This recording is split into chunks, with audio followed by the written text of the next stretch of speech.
Muy buenos días, queridos suscriptores y suscriptoras de mi canal de YouTube. Son las 7:30 de la mañana.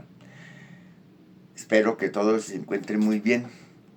Quiero compartirles un video giro a la izquierda, en las cuales saca un informe. Caerán poderosos. Los Geneco y Fedegan armaron a los padres en el Cesar. Según la JEP, pues Mancuso acusa a todas estas entidades que se prestaron para armar a los paramilitares, cuántas desgracias que hubo, cuántos muertos, cuánta violencia.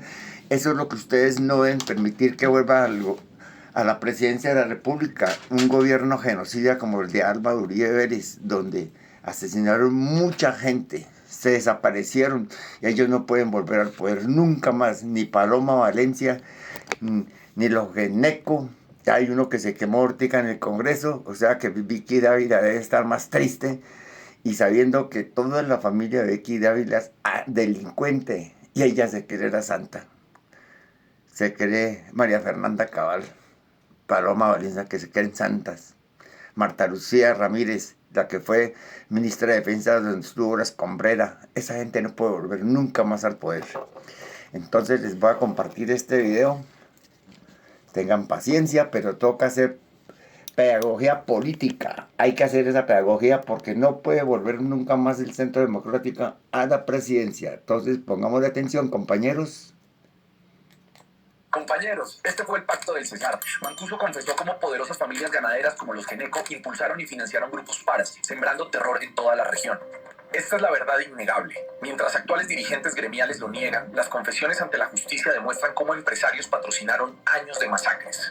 El negocio de la sangre. Reconocidas marcas comerciales y grandes multinacionales pagaron impuestos ilegales para financiar la guerra contra humildes campesinos. Recordemos el caso de Chiquita Brands. La confirmación. Todo era una traición absoluta. Oficiales activos prestaban sus propios uniformes y armamentos para que estos grupos ilegales cometieran atrocidades frente al horror. Fue ocultado. Para evadir investigaciones construyeron aterradores hornos clandestinos donde desaparecieron a cientos de víctimas inocentes sin dejar rastro. Compañeros, pero Mancuso no solo habla de los Geneco, también habla del presidente eterno de Fedegan, el señor José Félix Laforí, esposo de la Cabal y férreos contradictores del gobierno y las reformas del cambio. Y aquí hay dos preguntas que nos quedan sonando. ¿Será que aún hay gente que cree que Vicky Dávila de Geneco no sabía esto de la familia de su esposo? Y si el expresidente de Fedegan, José Bisbal Martelo, quien antecedió a la presidencia de Laforí, acaba de ser condenado por nexos con los paras a 9 años, ¿creen ustedes que en Fedegan no siguió el mismo patrón criminal con Laforí a la cabeza? Quiero leerlos en los comentarios. ¿Pasas más de 4 horas al día sentado? Tu silla de oficina podría ser la causa de esa incomodidad constante.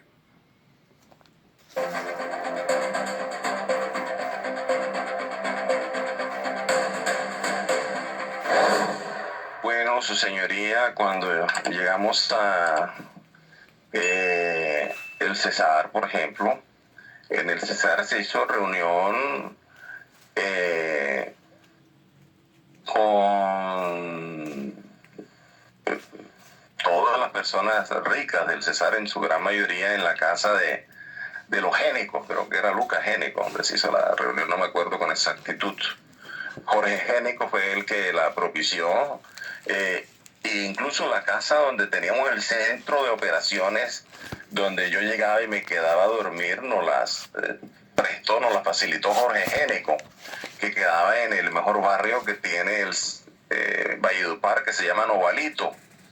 Ahí teníamos la base de operaciones, de ahí salían los urbanos nuestros a ejecutar diferentes acciones sobre las poblaciones del departamento del Cesar.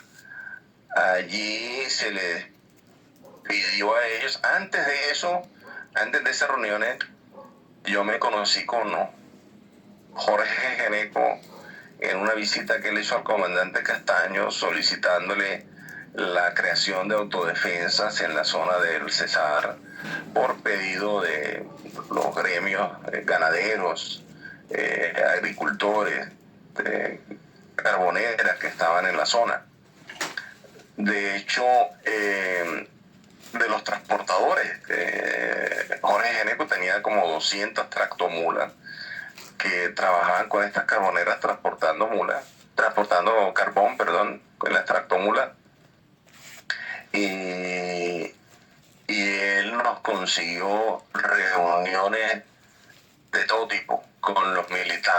yo fui al batallón La Popa en el año 96, entré con los coroneles, no recuerdo el nombre, algunos de ellos habían estado en Montería, me los encontré allá, y bueno, automáticamente nos reconocimos cuando nos vimos, le pedí apoyo para las autodefensas. Tenemos que reconstruir estos hechos porque no tengo la información del orden de batalla establecido en estos batallones para esa época, pero los puedo identificar en caso de que tenga acceso a esa información.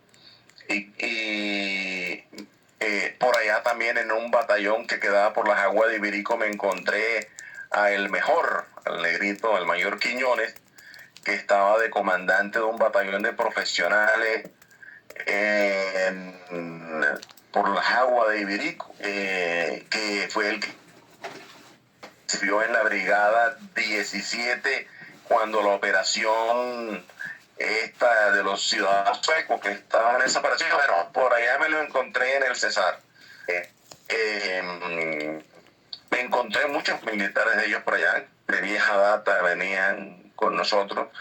A esa reunión asistieron muchos ganaderos allá, Géneco, Castro, no me acuerdo todos los apellidos, pero a todos se les pidió colaboración para la autodefensa, que debían aportar recursos y que era una obligación hacerlo, entre otras cosas, porque si le seguían dando dinero a la guerrilla y no lo hacían a la autodefensa, pues,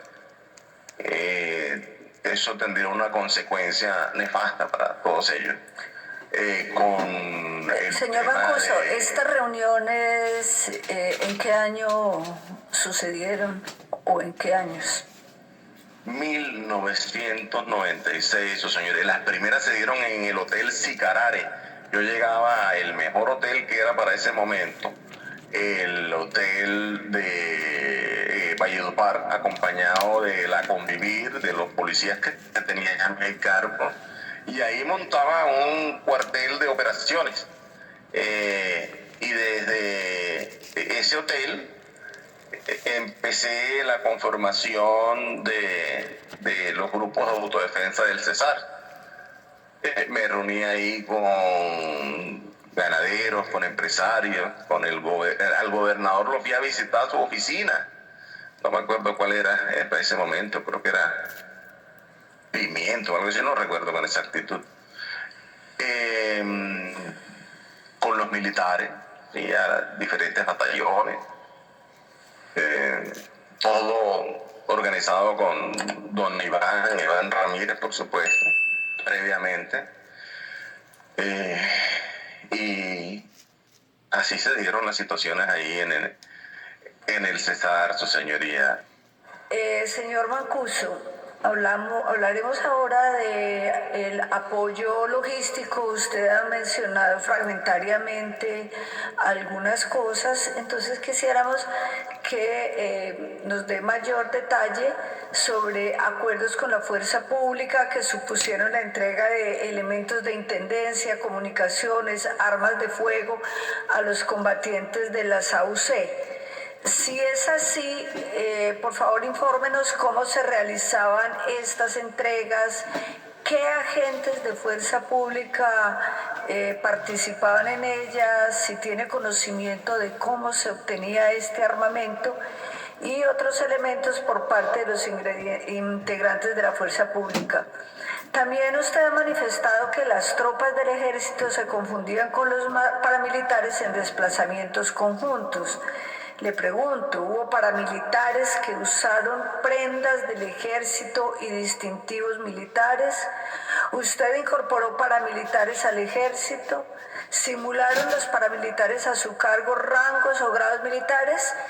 Algunos de estos aspectos, como le decía, han sido como muy tocados por usted tangencialmente.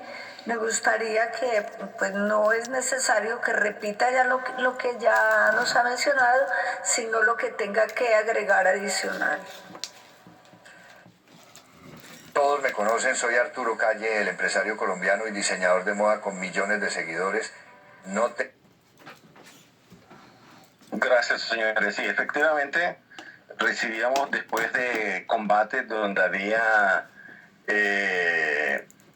digamos que legalización de falsos positivos.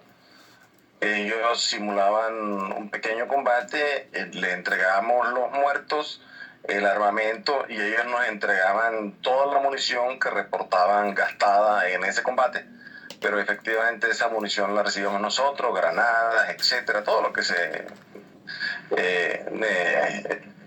reportaran ellos como gastado en combate. También recibíamos material de intendencia, morrales, uniformes, gorras, botas, unos regalados, otros nos los vendían, otros los sargentos que tenían el manejo de las bodegas que manejaban esta, ¿cómo era que se llamaba? Se me olvidó el nombre de eso. Bueno, ellos en las legalizaciones que hacían periódicamente con los inventarios sacaban municiones, reportaban combates donde supuestamente no había y nos entregaban municiones, siempre nos tenían abastecidos. Eso es con la munición 7.62 en un principio. Luego cuando cambiaron a la munición NATO, que es la 5.56, ya fue mucho más fácil aún conseguir para nosotros esa munición, porque todo se hacía a través del ejército, y los nuevos fusiles que nos estaban llegando todos eran calibre 5.56. Entonces ya se convirtió al revés, la 7.62, tanto la ADAK, bueno, la ADAK nos tocaba importarla porque el ejército nunca utilizó acá, y de esa traíamos millones de cartuchos a través de las importaciones de armas que traíamos.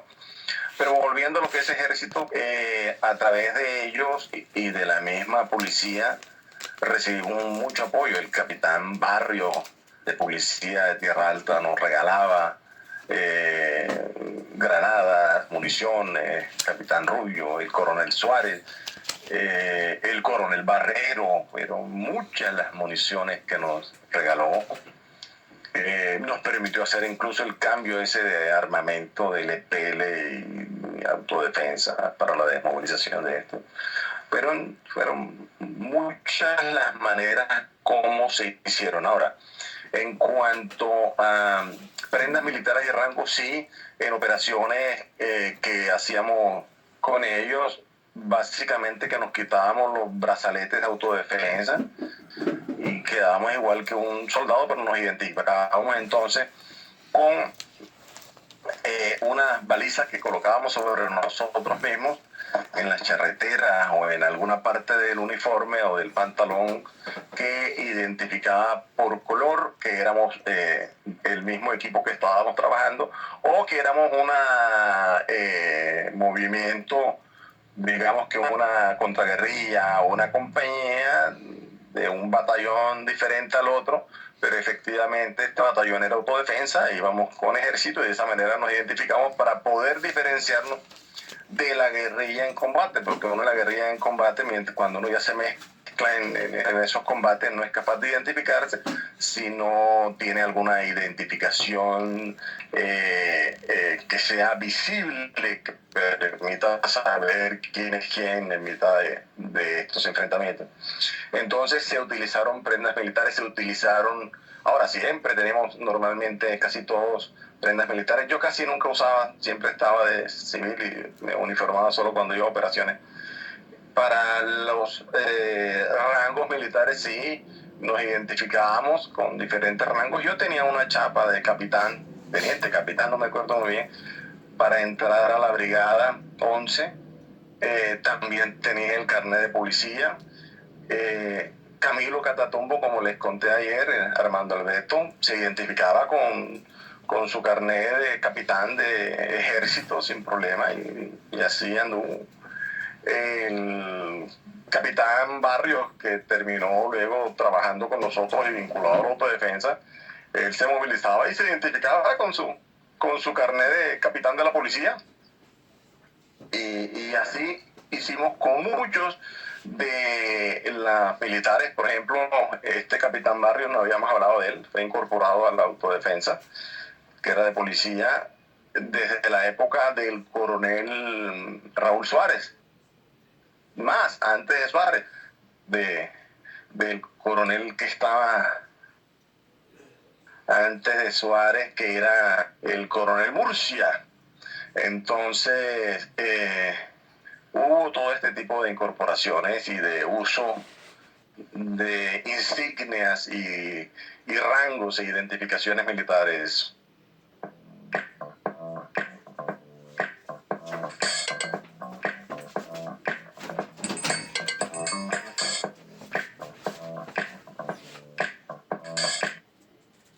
Señoría.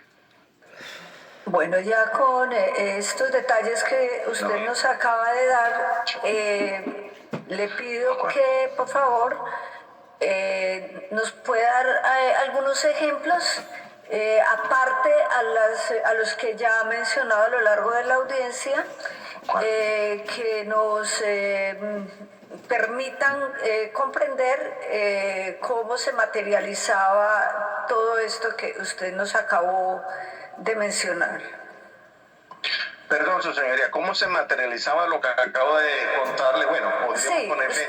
Sí, como alguna operación importante, alguna operación representativa donde se haya realizado y se esté aplicando lo que usted nos acabó de decir, de esto de las insignias, de las coordinaciones, pero que sea diferente a lo que ya se ha hablado hasta el momento en esta audiencia.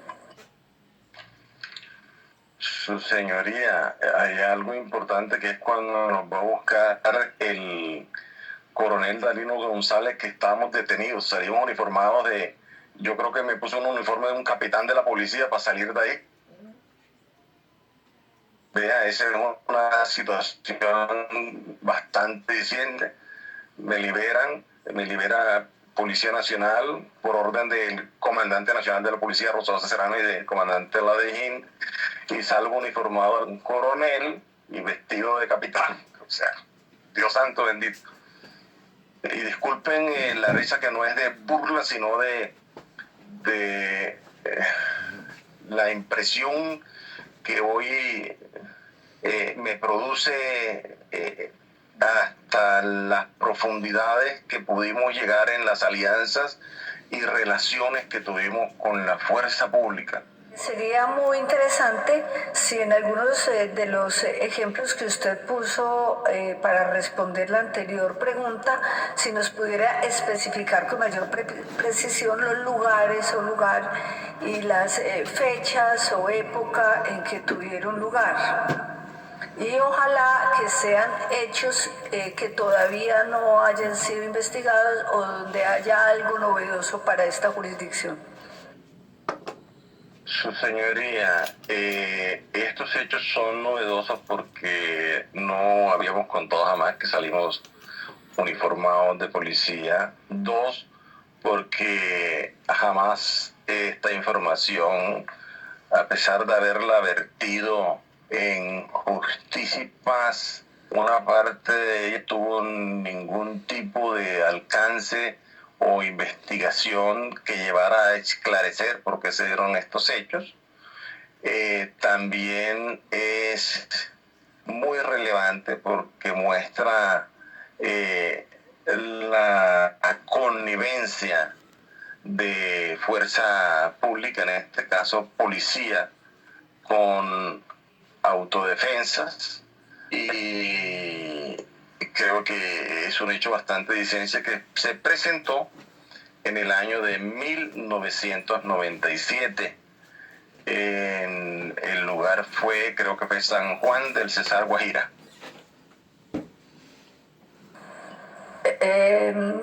¿Por qué no nos habla un poco más sobre La Guajira? Algunas de las víctimas en distintos momentos nos han manifestado su expectativa en relación con la información que usted podría brindar sobre desplazamiento y otros hechos victimizantes con familias de este departamento, y si estaría también en condiciones de respaldar las afirmaciones o las narraciones que nos vaya a hacer al respecto.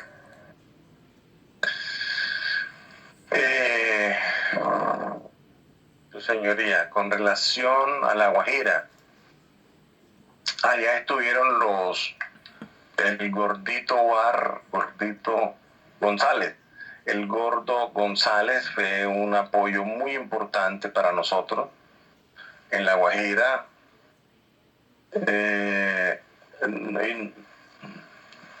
No recuerdo muy bien porque como a mí me salió en ese momento orden de captura y apenas iba a ingresar hasta la zona de La Guajira, su señoría,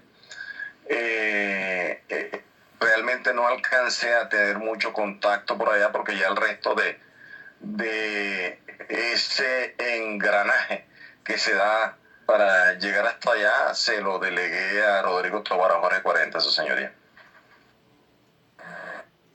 ¿Cuál es el problema? Tus músculos de gimnasio no sirven afuera. Músculos grandes no... ¿Usted dice que se lo delegó a Jorge 40? ¿O fue que entendí? Así es, su señoría. Y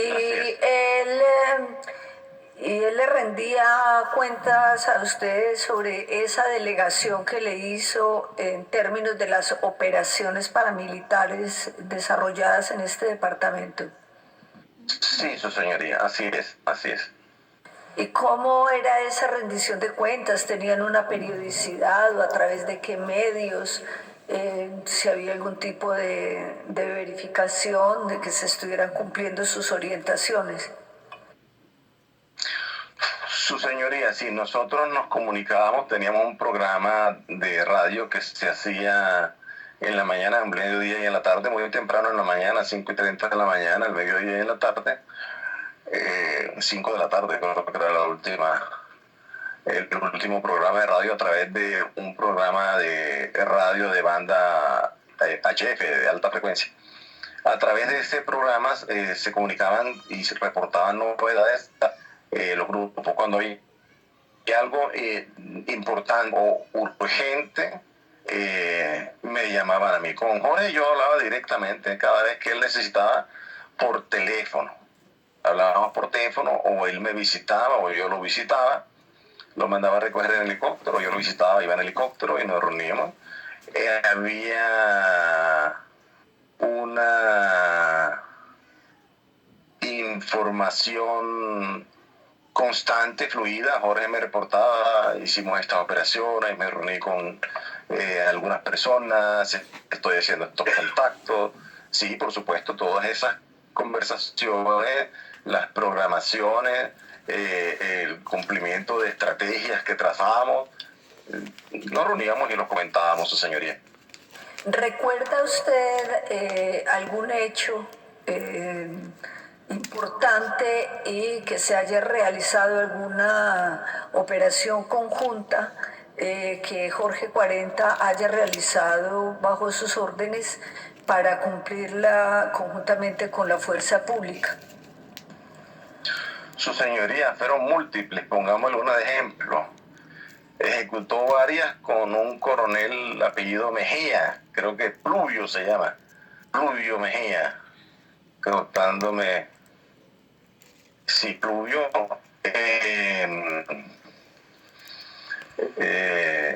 con el negrito Quiñones también adelantó operación. El mayor Quiñones que estuvo en Urabá y que me encontré por allá, por el lado de las aguas, en un batallón de profesionales, un operativo, allá que realizó, fueron muchísimas operaciones que Jorge adelantó en la zona, pero que me acuerdo en este momento de esas, Susana. Una pregunta, Quiñones, el que usted acaba de mencionar, ¿usted recuerda el nombre? Creo que el nombre es el coronel Pluvio Mejía. El mayor, no recuerdo el nombre, pero siempre le dijimos el mejor. Uh-huh. Bueno, ¿y usted tiene forma de indagar el nombre, de darnos alguna pista para identificarlo? Bueno, gracias. Sí, eso, señoría. Otra pregunta, una de las acciones, ya que estamos hablando de La Guajira, tuvo que ver con una masacre en Bahía Portete. Le pregunto, ¿esta incursión en este pueblo indígena obedece a ese patrón de alianza con fuerza pública o fue una acción independiente por parte de ustedes? Su señoría, yo no recuerdo con exactitud cómo fueron los hechos, pero si me permite puedo indagarlo. Muchas gracias. Ahora vamos con un fenómeno del que ya hablamos, pero quiero hacerle una pregunta muy específica. Hablamos del desplazamiento y el despojo. Yo quisiera saber si algunas de las operaciones en las que usted actuara como bisagra en la planeación o en la ejecución están relacionadas directamente con despojo y para las víctimas es muy importante si usted se puede referir al tema en el parque de Paramillo.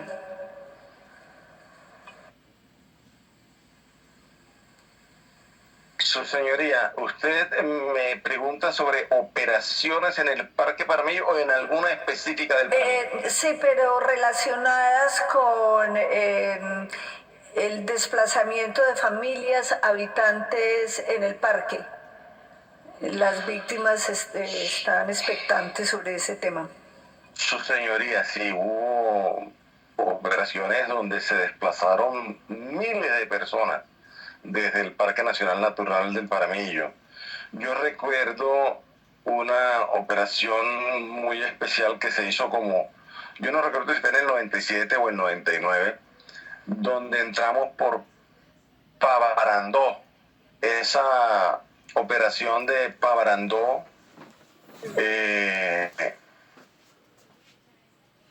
ingresamos autodefensas por un lado, ejército por otro. Reunimos como 1000 hombres de autodefensa también para esa operación y el ejército también reunió un montón de hombres que ingresaron a esa operación y entonces eso fue, no me acuerdo la fecha con exactitud, pero ahí hubo un desplazamiento como de casi 5000 personas. 5000 personas que salieron del área. Cuando ingresamos también a esta región de los Valle del Tigre, Valle del Manso, que pasamos también hacia el otro lado, hacia el río Esmeralda, el río Verde, porque por todas las zonas ingresamos personal, hombres de autodefensa y de ejército. También hubo un desplazamiento masivo, miles de personas, miles. Sí, su señoría. ¿Y en esos desplazamientos hay alguna información adicional que tenga carácter de novedoso y que sea significativa para los efectos del propósito de esta audiencia? Su señoría, que recuerde en este momento diferentes a las novedosas contadas con relación a las operaciones que produjeron estos desplazamientos, no que recuerde en este momento, su señoría. Bueno, entonces le queda el compromiso, si hay algo que aportar novedoso, que nos lo haga llegar en su momento.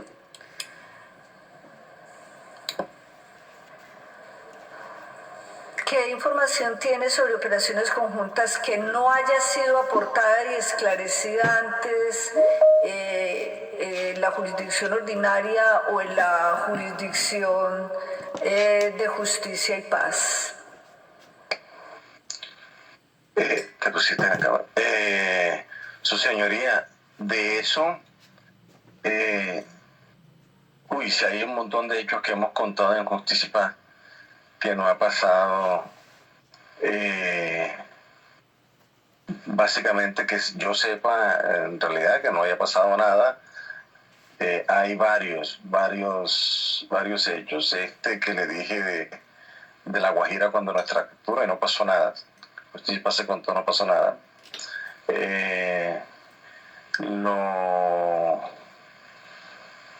¿En qué otra operación que sepa, bueno, denuncias que haya hecho, por ejemplo, contra Carlos Holguín Sardi, cuando fue a pedir, quien fue ministro del Interior y Justicia, del Interior, no me acuerdo muy bien,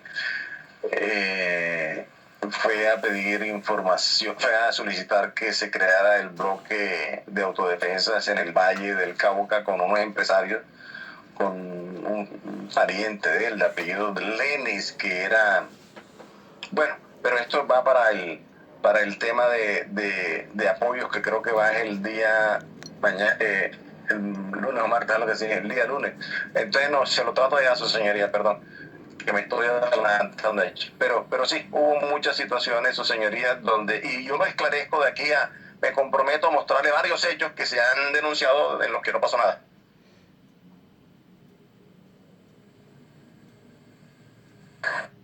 Tu vida está a punto de cambiar. Te estaba esperando. Hoy es tu día de suerte. No sé cómo llegaste a esta página.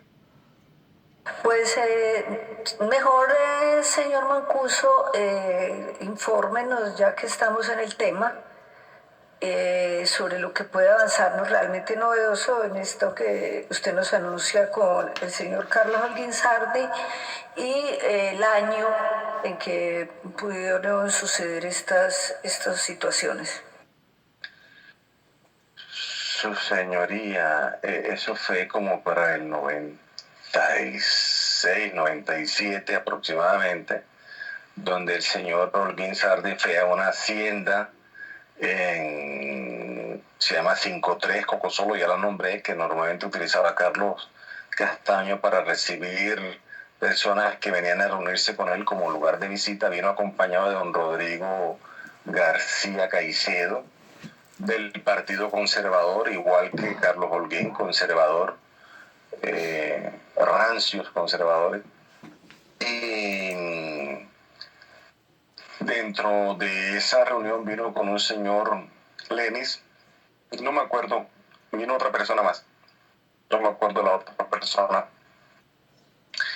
En esa reunión ellos estaban solicitando, primero indagando cómo era el modelo de autodefensa. El comandante Carlos Castaño le explicó cómo funcionaba el modelo de autodefensa, cómo se hacían las relaciones que debíamos llevar siempre, que necesitamos alguien que fungiera de bisagra, de contacto con la fuerza pública, y le explicaba eso, y que alguno de ellos tenía que fungir o cumplir con esa función.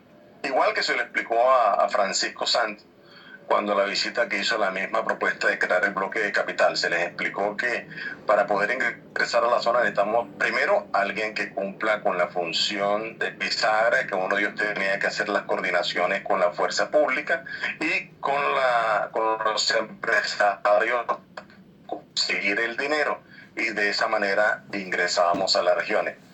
Así que ellos dijeron que conversarían. Carlos Castaño le dijo que inicialmente el pequeño grupo que ingresaría, armarlo con todas las dotaciones necesarias, costaba aproximadamente 1.500 millones de pesos para la época. Dijeron que se iban a reunir a ver cómo organizaban eso, pero finalmente no tomaron una decisión, y al mes y medio, 2 meses, llegaron otras personas proponiendo lo mismo y tenían el dinero. Entonces se conformó el grupo ese, al que inicialmente se mandó al mayor Hernández 39, que lo tenía yo como instructor en la escuela de formación allá en Tierra Alta, Córdoba, y que luego estuvo al mando de Jorge 40 en Valledupar, en la mesa. Allí estuvo el mayor Hernández, por último, operando. Entonces, eso fue lo que sucedió con el señor Holguín Sardi, su señoría. Y yo lo denuncié ante Justicia y Paz, esto lo dije, y nunca sucedió nada. ¿Y hubo algún resultado de alguna de esas operaciones militares que aporte alguna novedad y que usted nos pudiera informar? derivadas de esa relación y, por supuesto, la coordinación o connivencia con fuerza pública, señor Mancuso. Con relación a estos hechos del doctor Holguín, no, su señoría, porque posterior a eso, inmediatamente a un par de meses se crea el bloque Calima, que se envía al mayor Hernández, y ya después asume el mando Hernán Hernández en el bloque Calima, que es quien realmente conforma el bloque Calima en firme. Es Hernán Hernández quien se encarga de estructurar y armar y multiplicar las autodefensas en el Valle del Cauca. Él podrá darles una información muy valiosa al respecto. Pero entonces puedo entender, según lo que usted está diciendo, que sí hicieron un contacto, pero que ya luego usted no tuvo responsabilidad, sino este señor Hernández. Así es, su señoría, así es. Bueno, gracias. Ahora vamos a hablar sobre un tema que conversamos, que se está empezando a desarrollar cuando hicimos la pausa del mediodía. Como esto del Bajo Calima tiene unas relaciones con la expansión del modelo del patrón del que usted tanto nos ha hablado, usted nos estaba empezando a hablar sobre Mapiripán. Entonces, por favor, díganos algo realmente novedoso en relación con esta operación de Mapiripán y el rol o papel que usted cumplió en calidad de bisagra y con quienes se coordinaba y destacar algunos aspectos que usted considera importantes para los objetivos de esta audiencia. Con solo 2.300 pesos al día, entregarás 16 sobres de alimento terapéutico cada mes. Gracias, su señoría. Como yo no tenía responsabilidad en el área donde iba a operar, ni en el área de la cual salió, realmente mi participación fue poca, pero a través de lo que participé fue enviar tropas entregadas al comandante Carlos Castaño, que la enviaron, pero eso se organizó en una reunión previa. Estuvo Humberto Victoria, le decíamos Fernando, el capitán Humberto Victoria, que Humberto Victoria estaba en la casa Castaño desde la época de Fidel. Él llegó en el 85, 86 a Córdoba, y el capitán Victoria siempre fue el encargado de las relaciones con la fuerza pública, directamente enviado por Castaño y por Fidel en un principio, y luego por Carlos y Vicente. Era como el relacionista de ellos con la fuerza pública por todo el territorio nacional. Lo mandaban a reunirse con diferentes mandos militares de policía del DAS. Y a Fernando lo enviaron a esta zona de los Llanos a que hiciera las coordinaciones para el ingreso a Mapiripán. También tuvo el comandante Carlos Castaño reuniones con Víctor Carranza y Vicente Castaño para organizar el ingreso a Mapiripán. También hubo comunicaciones con el general Rito Alejo. Esta parte de estas coordinaciones se las pidieron tanto a Raúl Hasbún como a Alemán, Freddy Rendón. Entonces yo realmente conozco situaciones de estas como las que le estoy diciendo, novedoso. Bueno, la reunión de Víctor Carranza, le estoy contando quién hizo todas las coordinaciones, que está vivo y está en Justicia y Paz, que es el capitán Victoria. Pero yo directamente así, pormenores, no conozco mucho al respecto, su señoría. Bueno, ¿qué adicional tendría para informarnos acerca de las fuentes de financiamiento? Aparte de lo que ya nos ha dicho el día de hoy, y cuando me refiero al financiamiento es de esas, algunas de esas operaciones conjuntas y algún ejemplo ilustrativo.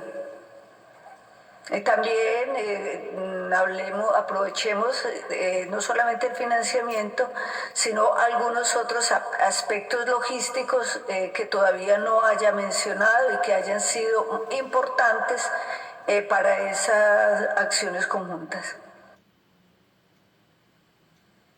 Su señoría, que recuerdo al respecto de financiamiento. Bueno, en financiamiento, en la única zona donde no se cobró impuesto fue en la región de Córdoba, donde yo tuve dominio, control, mando, injerencia, en la medida que fue uno de los compromisos que le pedí a Carlos y Vicente Castaño que hiciéramos cuando creamos las autodefensas campesinas de Córdoba y Urabá, que Córdoba venía expoliada, estaban arruinados en los gremios económicos y ganaderos y agricultores de Córdoba que no cobraron impuestos. Pero en el resto de los territorios era una obligación el impuesto. Unos lo hicieron de manera consciente, decidida, como esta reunión que llevamos a cabo en Medellín, con estos empresarios que me comprometo a enviarles los nombres y con los que estuvimos en Supre. E igualmente sucedió por el resto del territorio nacional mientras llevamos, pero esto equivale a economías lícitas. También nos reunimos, por ejemplo, con representantes, se reunió al que le encomendamos esto. Bueno, yo me reuní con un señor de apellido Hattin, que creo que era Hattin, sí, que tenía la representación de Bavaria en la zona del Bajo Sinú. Contactamos a él y a los distribuidores que tenía Bavaria en la región. Raúl Hasbun contactó a algunos otros, Jorge 40 otros, y se les colocó impuestos a ellos también, toda la gente del sur de Bolívar y por todos lados a nivel nacional. Se pactó que Bavaria entregaría un aporte a través de sus distribuidores. O sea, los distribuidores no pagaban, pero Bavaria se comprometió a aumentarles la ganancia que ellos tenían por canasta de cerveza o de productos que vendieran de ellos para llegar a la autodefensa. Y eso mismo se replicó con Postobón. Eso mismo se replicó con la misma bueno, con diferentes empresas, así que yo recuerdo en este momento.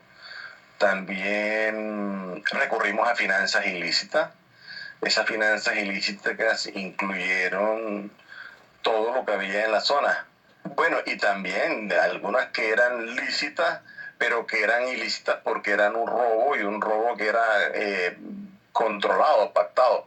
Ecopetrol permitía que nosotros extrajéramos del oleoducto combustible y no suspendían el bombeo de combustible, porque ellos tenían unos monitores que inmediatamente detectaban la fluctuación de presión de la tubería y les informaba eso, que era lo que nos explicaban ellos, que estaban extrayendo de manera ilegal el combustible y automáticamente cerraban el bombeo. Y mandaban a averiguar, porque incluso les daba las zonas por los sensores que tenían colocados. Y entonces de esa manera se nos pagaba a nosotros recursos a través de Ecopetrol, de la extracción que nos permitían ejercer. Y nos entregaban entonces la tintura que ellos le aplicaban para poder venderlas de manera legal en las gasolineras. Entonces, de esa manera, nosotros pudimos financiarnos a través de Ecopetrol. A través de las bananeras se hizo lo mismo. Yo asistí a algunas reuniones, incluso con Carlos Castaño. Raúl Hasbun hizo el resto. Jorge de 40 también lo hizo por la zona del Magdalena con las bananeras. A través del narcotráfico también lo financiamos. Bueno, fueron múltiples las modalidades que utilizamos para financiarnos, señoría. Bueno, señor Mancuso, sobre este tema hemos tomado nota.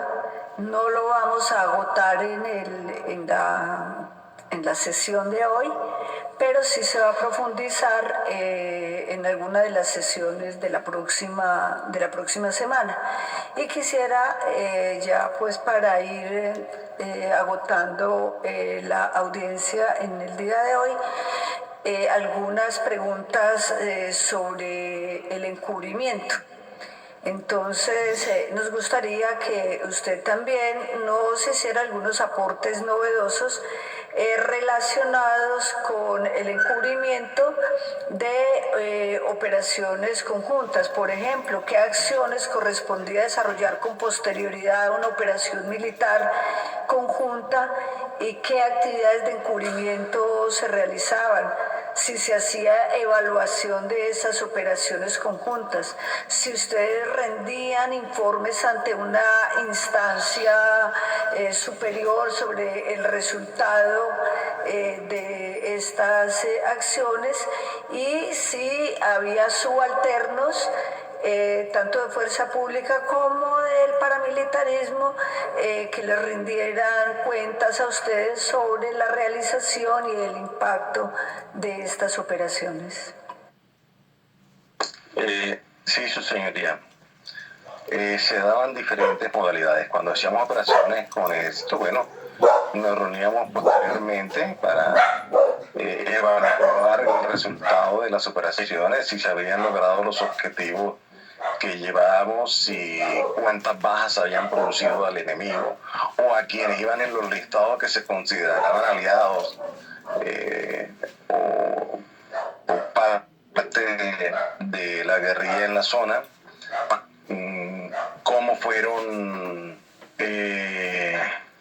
estas operaciones, cómo se dieron, hacia dónde se fue la guerrilla que estaba en el área, se dieron.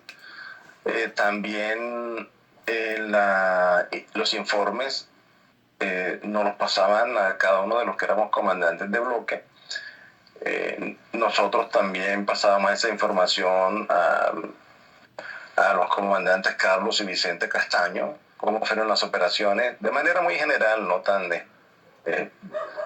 especificada, y se informaba sobre, bueno, que se hizo una operación contra el frente tal de la guerrilla, se dieron de baja tantos objetivos militares, porque así se denominaban en aquel momento, fueron tantos objetivos militares dados de baja.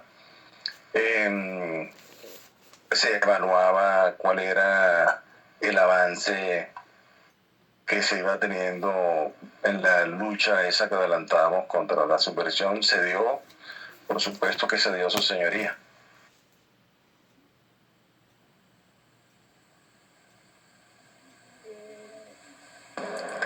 ¿Sabe usted si la justicia penal militar desempeñó algún papel en procesos de encubrimiento de operaciones militares conjuntas? Y además, ¿qué relaciones tuvieron ustedes con estas instancias de la justicia penal militar? Y si algunas tuvieron que ver con el encubrimiento de operaciones conjuntas, y si en caso tal, ¿qué ejemplos ilustrativos nos podría informar?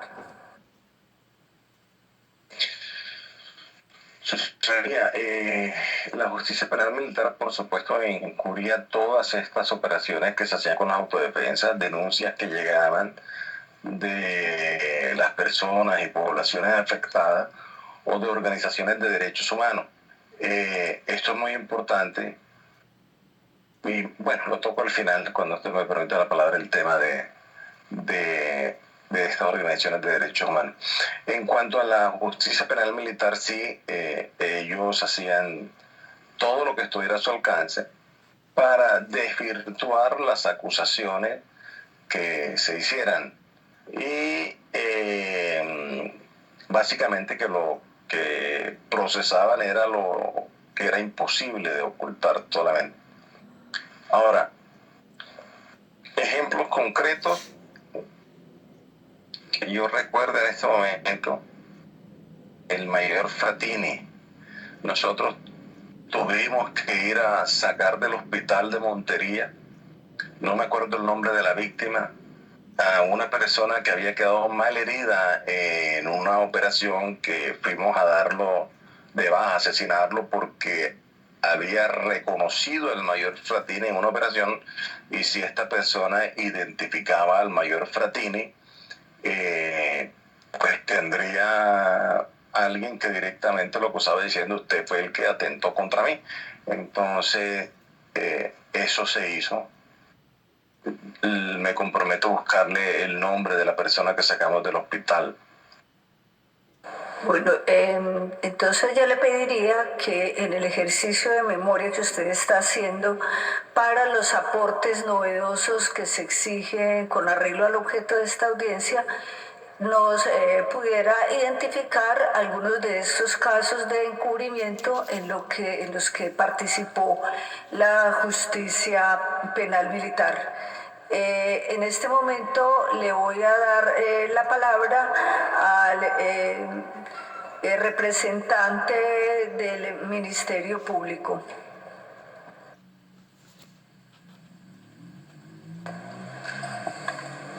Muchas gracias, ministra. Algunas preguntas de seguimiento complementarias que guardan, por supuesto, la misma lógica que ha dispuesto la sala en torno a una aproximación a los fenómenos y a algunos representantes o muestras importantes de cada una de las dinámicas que usted ha ofrecido en esta diligencia.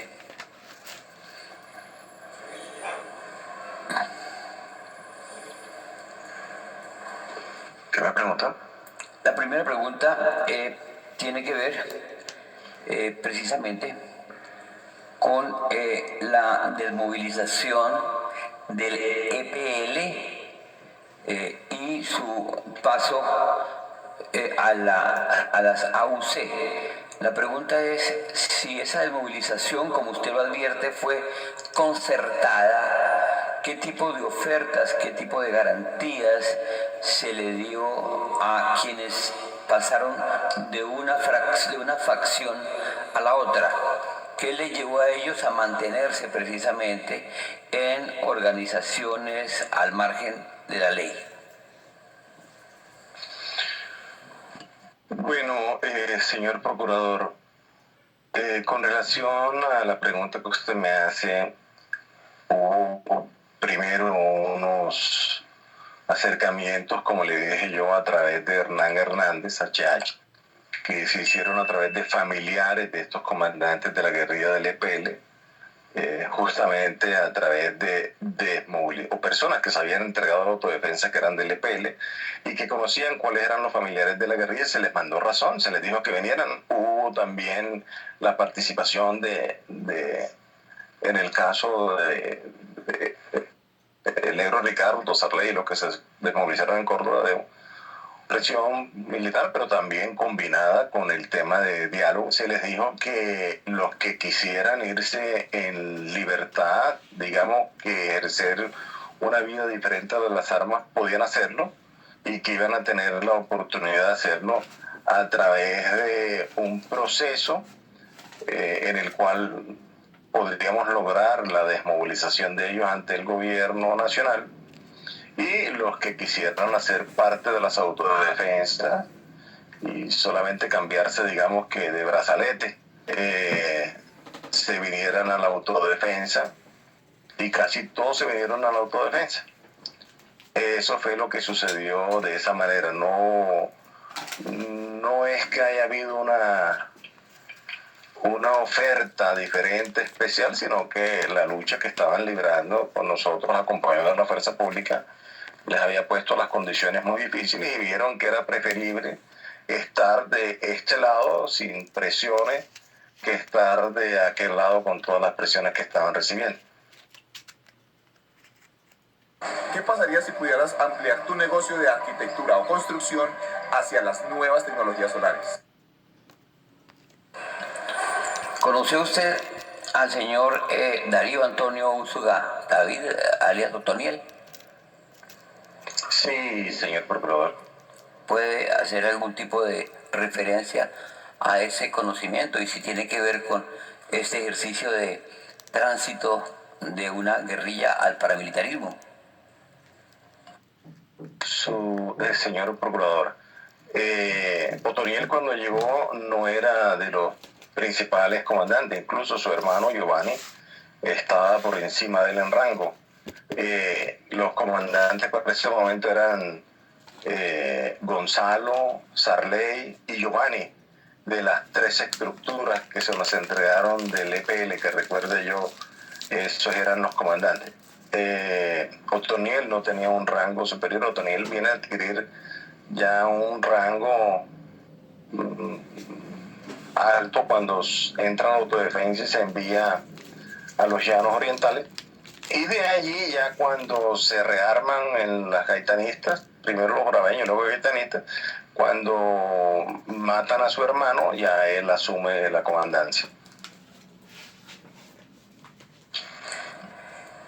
Mencionó usted en la mañana, si no estoy mal, que en alguna oportunidad incluso miembros de las FARC, de la guerrilla de las FARC, actuaron conjuntamente con ustedes.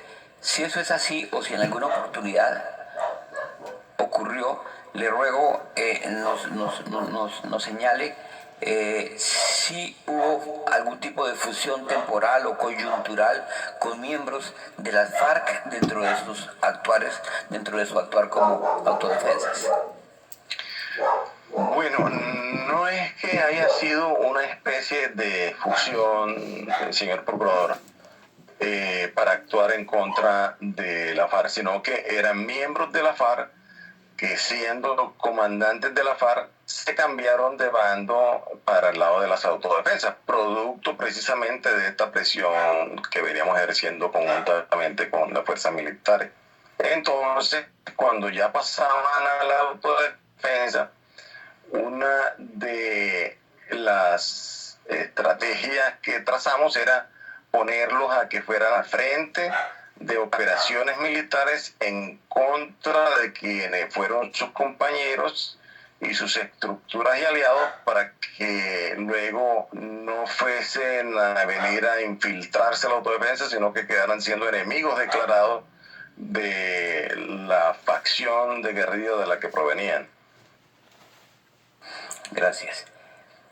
Más allá del control territorial que en la frontera con Venezuela tenía precisamente el frente de fronteras del señor Laverde, quiero preguntarle si en algún momento se constituyó algún frente internacional de las AUC en la frontera o en Venezuela. Señor procurador, esa pregunta es bien interesante, porque en algún momento vinieron un general venezolano acompañado de su hijo y unos políticos venezolanos, yo no recuerdo los nombres, pero debo reconstruirlo, a proponernos a Carlos Castaño y a mí.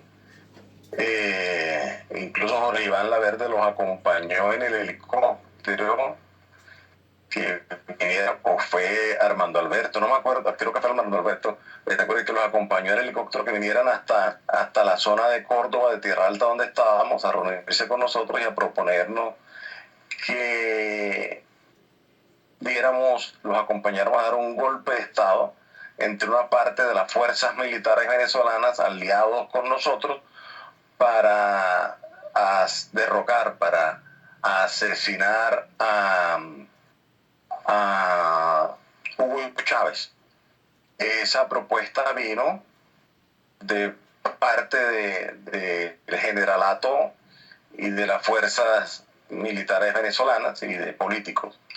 Pero nosotros no quisimos asumir semejante responsabilidad, incluso Carlos en ese momento hasta se les enojó con la situación un poco.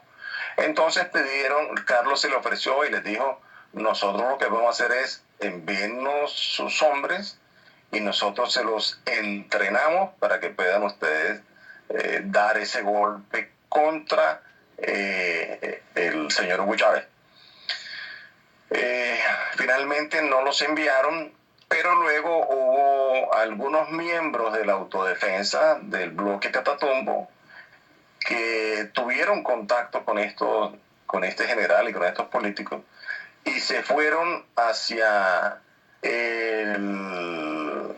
Venezuela con muchas personas que habían sido de la autodefensa que ellos reclutaron y con otros que estaban en Venezuela que estaban reentrenando. Entre ellos estaba, el soldado Valero, que sirvió de guía cuando ingresamos nosotros al Catatumbo. Ahora que usted me pone eso de presente, recuerdo que uno de los que encabezó, que me sorprendió sobremanera cuando vi que había sido capturado en Venezuela, fue el soldado Misael Valero, que estaba en Venezuela para ese golpe de Estado que iban a darle a Chávez.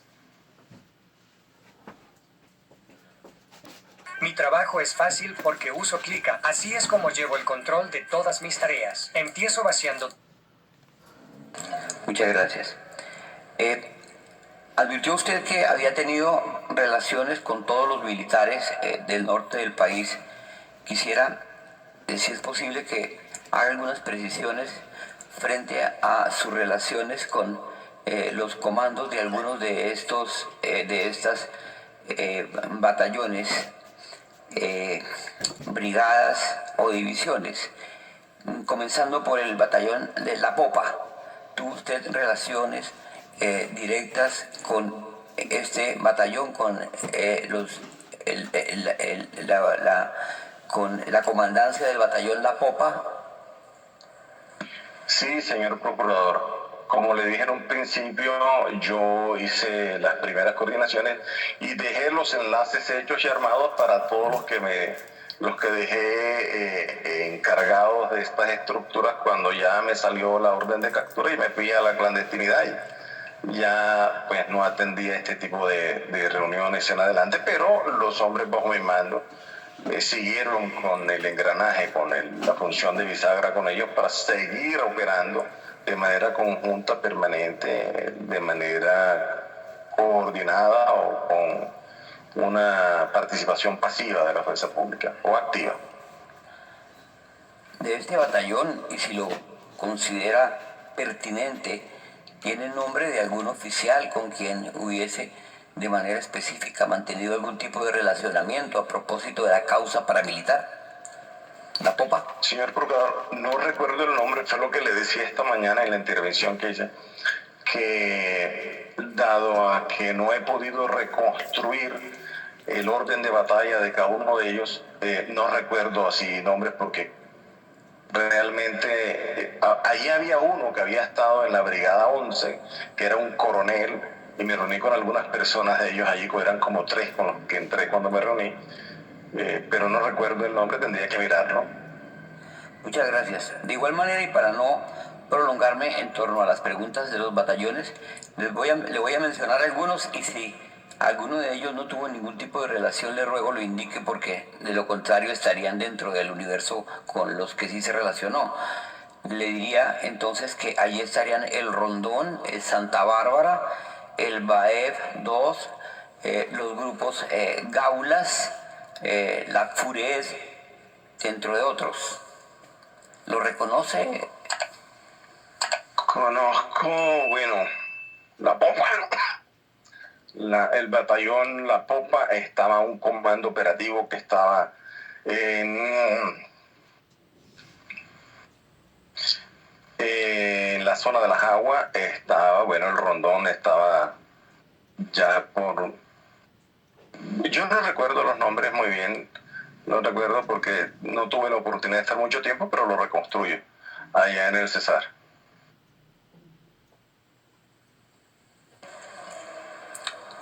No sé si usted reconoce una operación denominada Rastrillo, que involucraría una serie de masacres seguidas con un propósito específico, dentro de las cuales estaría la de Macayepo y la del Salado, entre otras.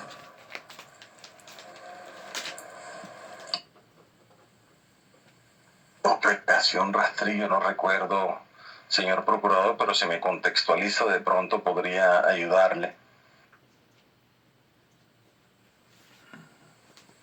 Sí. Ahora, hay que tener en cuenta lo siguiente, señor procurador y honorables magistrados y toda la audiencia, que es que René Ríos fue un militar retirado de la Armada Nacional.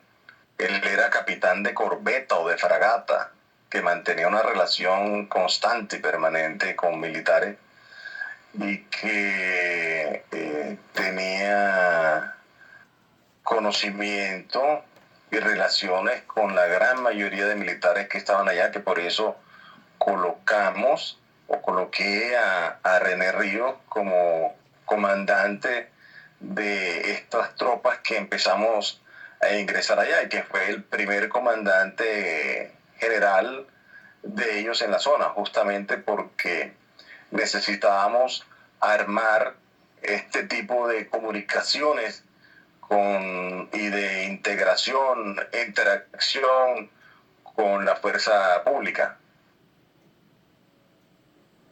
Sí, gracias. Pues esa fue una operación en Montes de María que sumó las masacres de Chengue, de Macayepo y de El Salado. Entonces la pregunta apunta a que ese nombre se le da precisamente como una acción que apuntaba a lo que usted en la mañana señalaba, que eran actos de ingreso, de posicionamiento y también y dirigidos a aterrorizar un poco al contrario. Solicita tu tarjeta de crédito Aqua BBVA en línea y úsala desde tu celular. Sin números, sin... Bueno, su señoría, venga, señor procurador, quiero contarle algo al respecto ahora que usted dice de atemorizar. Yo lo expliqué hace un rato, ¿cierto? Sí. No, ya estoy cansado, ya no me acuerdo de muchas cosas. No recuerdo así con mucha exactitud, señora. Realmente estoy... la pregunta... fue en privado que lo explicamos. Ok, entonces si lo explicamos en privado, lo voy a explicar en este momento. Qué pena que ya casi que ni coordino.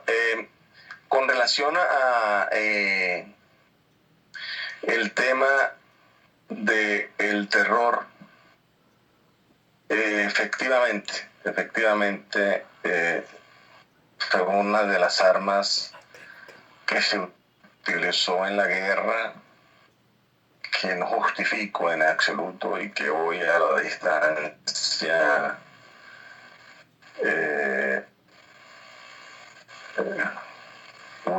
me producen escalofrío, vergüenza, dolor. Y fueron esas operaciones de castigo. Cuando se ejecutaba una operación de castigo en un área era porque no nos íbamos a quedar en el área, porque era área controlada por la guerrilla totalmente, porque íbamos a entrar y salir del área y tratábamos de golpear la mayor cantidad de objetivos militares identificados. De esa manera se entraba a la región y se armaba un teatro de operaciones, pero ese teatro de operaciones incluía poner en escena unos elementos de castigo, de dolor, de terror en la población para obligarlas a que dejaran de apoyar a la guerrilla y se salieran de la zona o se enfusilaran, se metieran y se ingresaran al grupo guerrillero, o se iban a morir como los que quedaban muertos en el área. Eso hoy, mirándolo, y justamente fue una de las situaciones que nos llevó, y en el caso particular a mí, a liderar la desmovilización, el proceso de negociación y desmovilización de autodefensas con el gobierno nacional.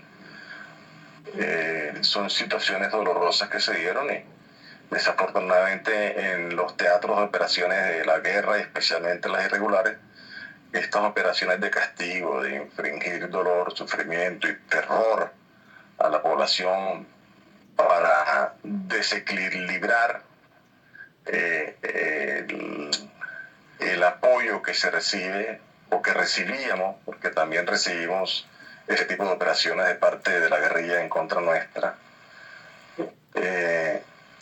desestabilizaban a regiones completas. Esas operaciones nuestras de castigo contra todas estas regiones que involucró cantidad de campesinos que nada tenían que ver, que se encontraban desafortunadamente en el lugar equivocado, en el momento que íbamos pasando nosotros por allí, y le preguntamos que si había visto la guerrilla, y si decía por casualidad que no,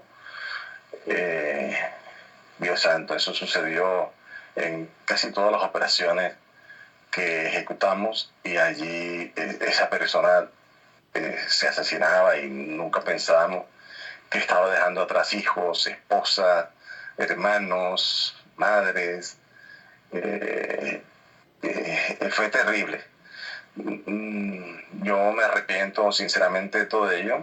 Esto llevó a que nuestras acciones resquebrajaran precisamente la credibilidad de las poblaciones en las instituciones del Estado, y llevó a ello porque nos veían actuar de manera conjunta. No podemos tapar el sol con la mano, y hoy vemos que ese daño sigue vigente todavía en muchas zonas donde las comunidades no creen en las instituciones del Estado, porque ese daño, al verlos actuar a fuerzas legales e ilegales, al constituirme en bisagra de esta actuación entre la legalidad y la ilegalidad, resquebrajé precisamente esa misma legitimidad del Estado con mis acciones. Así que toda esa confianza en la institucionalidad son consecuencia de nuestras acciones que aún perviven. Mi ex esposa me dejó por su entrenador personal hace un mes. Ahora me ha invitado a su fiesta de compromiso.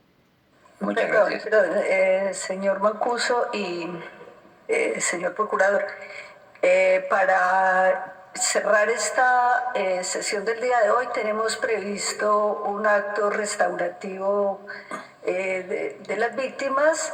Entonces yo le pediría, señor procurador, si va a hacer alguna pregunta, última sea breve, para darle el espacio suficiente al espacio restaurativo. Y al señor Mancuso, si hay algo adicional que tenga que agregar a los temas tratados hoy, dejarlos pendientes, porque todavía nos quedan 2 días de audiencia y allí va a haber el tiempo para otras preguntas y para nuevas manifestaciones. Gracias. Sí le voy a rogar que me permita solo 2 preguntas. Tengo muchas más, pero voy a elegir 2 que me parecen que tienen mucho que ver con lo que hoy se ha tratado, con lo que ha dicho el señor Salvatore. Una tiene que ver, las voy a hacer las 2 y le voy a rogar entonces que las conteste pues en el orden que usted prefiera. Una tiene que ver con la desmovilización del EPL y una fundación o asociación FUNPASCOR, si la conoció, para que haga alguna alusión a ella. Y la segunda también tiene que ver con una de las afirmaciones que usted hizo aquí en la mañana, y que fue precisamente lo de los vínculos de algunos de los empresarios y ganaderos con el bloque, con la Casa Castaño y con el paramilitarismo. De hecho, usted advirtió que estaba al lado de los Castaño y que pues ellos negociaban, pero que usted estaba allí al lado de ellos. Y es que usted en la mañana advirtió precisamente un nombre que fue el del señor William Vélez, como un ganadero muy rico de la región, que precisamente aprovechó el ingreso de las autodefensas y de las diferentes regiones para hacerse a la tierra. este señor ha sido posiblemente nombrado también en otras audiencias o a través de medios abiertos por Freddy Rendón el Alemán o por Jesús Ignacio Roldán, de algunas filtraciones que se habrían hecho.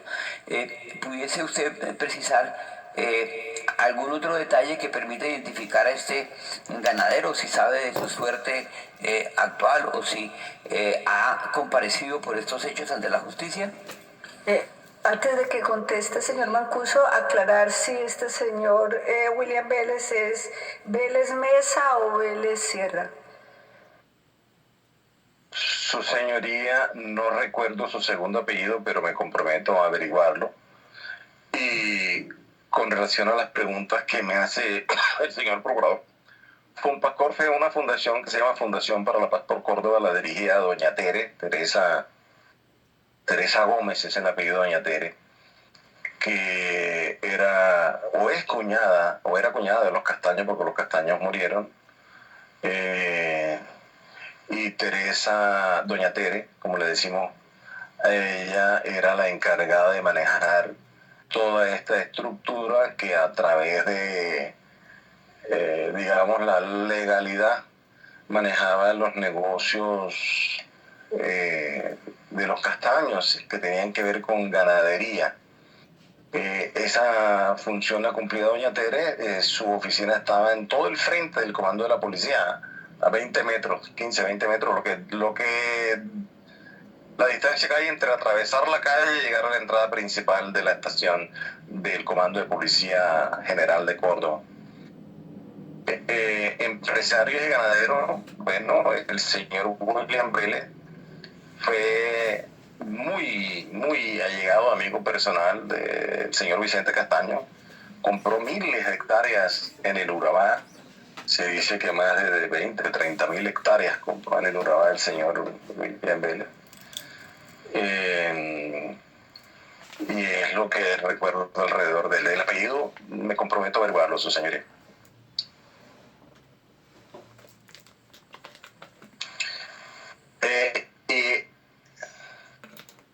Él es, creo que apellido... No, creo que su segundo apellido es Sierra.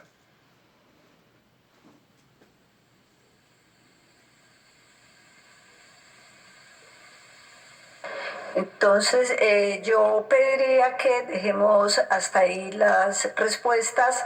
Reitero, todavía nos quedan 2 días de audiencia donde habrá el espacio para profundizar o ampliar algunos asuntos de importancia para esta jurisdicción. A continuación... Su señoría, disculpe. Sí. Su señoría, con total seguridad, William Vélez Sierra. Sí, William Vélez Sierra. Bueno, muchas gracias. Bueno, compañeras y compañeros, esta fue la audiencia que tuvo Salvatore Mancuso en ese entonces en Estados Unidos, pero es muy impresionante. Tenaces las operaciones de castigo, los empresarios que participaron en esta criminalidad. Sí, eso es duro. Estaba Bavaria, Postobón, Chiquita Brown, empresas bananeras. Increíble, pero cierto. Ahí está la clase política, la que dice que quieren volver a la presidencia de la República, tomar el poder. No hay que votar por Paloma Valencia, por el Centro Democrático, por ninguna de esas estructuras criminales. No es justo. La tortura, la desaparición forzada, todo el daño que hizo los paramilitares con complicidad de la clase política y que tenía que rendir cuentas a la Casa Castaño, toda esa gente, y la Casa Castaño, pues me imagino que a la Casa de Nariño, en ese entonces al señor Álvaro Uribe Vélez y toda la junta directiva del paramilitarismo. Muchas gracias y feliz día. Y les invito a compartir este video, dar una opinión y seguir reproduciendo mis videos. Un abrazo y feliz día.